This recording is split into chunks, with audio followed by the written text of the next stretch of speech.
Hi there, it's Andy Broad here again. Today I'm going to talk a bit about my working guitar, my Mathew Carter MC1211 I think it is, serial number stroke model, I'm not completely sure. It's a hand-built guitar that I've had for quite a number of years now. I think I bought it in about 1986. I bought it through a shop called Strings in Southsea, as it was at the time. It's now gone, unfortunately. I bought it just after I got the Kalamazoo that I talked about in a previous video, which is just over the corner there. I tried out this guitar by the same maker in the same shop, and it was fantastic. It was a different one to this. It was a bit more of a dreadnought size, slightly bigger, but it had a really nice action, a really good solid bright sound to it, and I was determined I was going to get it, but I didn't have a lot of money then, so I still have a day job, so I was accumulating money, but it took me a while to save up for it. Probably a couple of months maybe, and the guitar was there every day until the day I go home with the money and it's gone, which was a disaster. But then just shortly afterwards, maybe a couple of weeks after, this one came in by the same maker, and really it was a blessing in disguise, because this one is so much more suited to what I play, the acoustic blues style, and it sits just nicely. I mean, I've got used to it over the years, of course, but it kind of just sits nicely, the right size, being more of a concert style than the dreadnought style. It's slightly smaller body, slightly wider on the neck as well than a lot of guitars are. I was trying a few out in the shop today, and one thing I didn't like about any of them was the necks were all slightly narrow for my taste. Seems like electric guitar necks almost, and I don't know, it's not right for me, for fingerstyle at least. So when I bought this guitar, it was bright white. All this wood was really pale. It's a matte lacquer. I mean, it's got shiny spots all over it now and cracks and all sorts. The tiger stripe maple on the back was pure white. If I might have some old photographs somewhere. If I can find an old photograph, I'll patch it into the video so you can see how much it's changed over the years. But it's had a lot of work on it, a lot of playing done on it over the last 30 years or so, as you might guess. It's had a couple of refrets.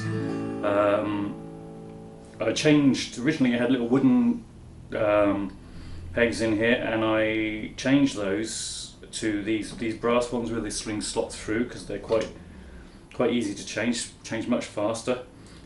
It's the usual little wear mark that all my guitars have got on from where I'm forever doing this. It's only a 12 fret neck, but I've got very used to that now, and I don't really mind that. Somewhere it doesn't get in the way. I find I've just kind of got used to, and that's the limit, and doesn't matter to me. Those extra 2 frets don't seem to make much difference, to be honest.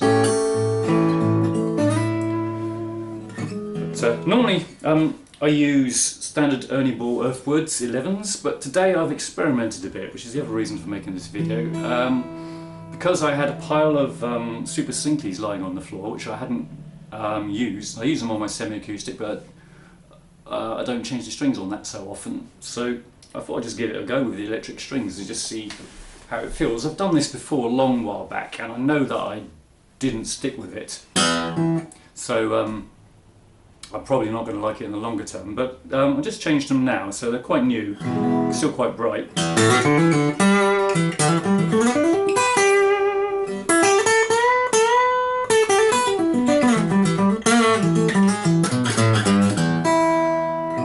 So the first thing I've noticed about them is that they're softer.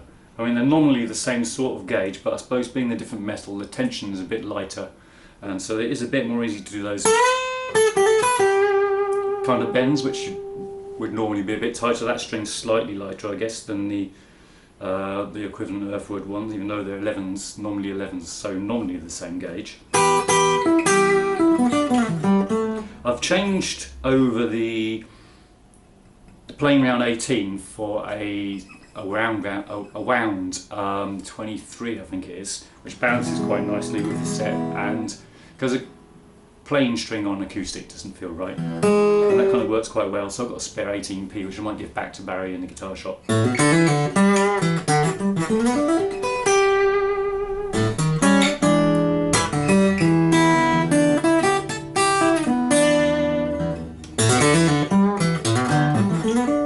of liking it at the moment actually. It's quite a brighter, slightly, not quite so much bottom end, but it's quite a lively feel to it.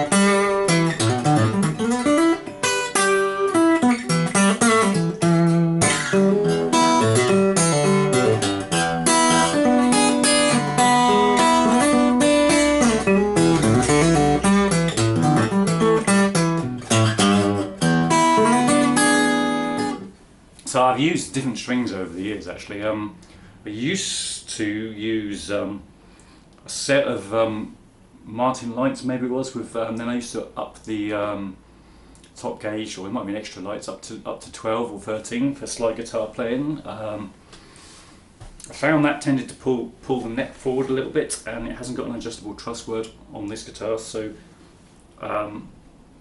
I've done a lot of busking with it over the years, and I didn't like the way that was affecting the guitar, so I moved back to a more conventional set of 11s, and that seems to balance quite right. I think I used 10s on it when I first got it, at the recommending of John Honeysett in the shop. I couldn't put 10s on it now, that would be much too light. With my style, I just kind of rip them off the guitar, I pick quite hard. So one thing I think definitely miss with these, on the slide guitar it's a little bit more floppy. Well, it's not too bad though.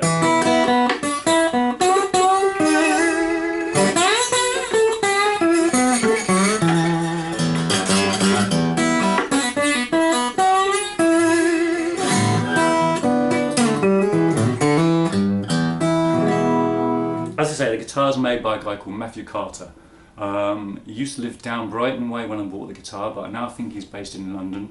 I think he makes some under the name Elysian guitars these days. I think that's the same guy. A few fairly famous people have bought from him under that brand name, as far as I understand it. But I got one of his early models about 30 years ago, and it's done me a lot of service over the years. I wouldn't swap it for any other guitar at all, I think.